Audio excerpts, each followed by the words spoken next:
Избегната е поголема трагедија по пожарот во кој рано утринава изгоре автосервис во населбата Каменик над Стаклара во Скопје. Сервисот е во густо населено место со збиени куќи и тесни улички, но огнот не се проширил и за среќа нема жртви. Материјалната штета е огромна. Изгореа 20 автомобили на муштерии кои ги оставиле на поправка, меѓу кои има и неколку скапи коли. Снимките од надзорните камери покажуваат дека пожарот е подметнат. Се гледа како човек со качулка околу 20 до 4 утринава прво ги посипува со бензин колите паркирани пред сервисот од другата страна на улицата, потоа се прекачува преку оградата, ги полева автомобилите во сервисот, ги подпалува и бега. Пожарот зафатил и дел од автосервисот од другата страна на улицата, но за среќа не се проширил во околината. Не знам како да ви опишам, мислам чувството треба некој сам да си го осети на своја кожа за да видите како е. Значи пожарот беше многу голем.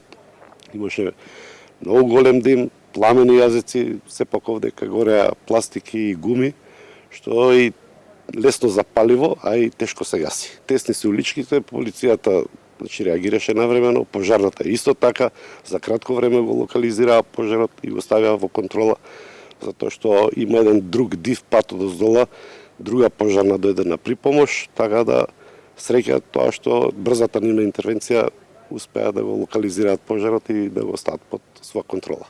Населбата е густо населена со тесни улички што предизвикало паника кај соседите, а оние со мали деца уште ноќеска се евакуирале, не само поради огнот, туку и поради големото загадување од чадот. Дел од соседите со кои разговаравме се сомневаат дека потпалувачот не е од оваа населба и не го познава теренот, затоа што попалењето повторно се враќа во истата тесна поплочена уличка, наместо како што велат да избега во спротивниот правец и да исчезне во нивите.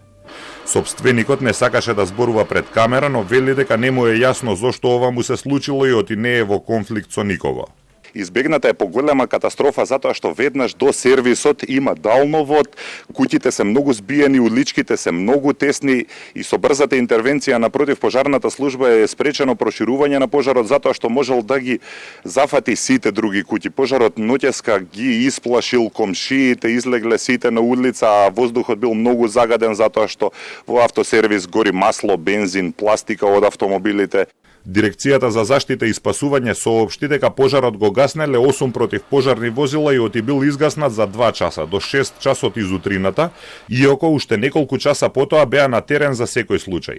Последното противпожарно возило едва и замина околу 11 часот по тесните улички. Поради тешката пристапност, противпожарните возила доаѓале до објектот по земјен пат низ нивите под куќите.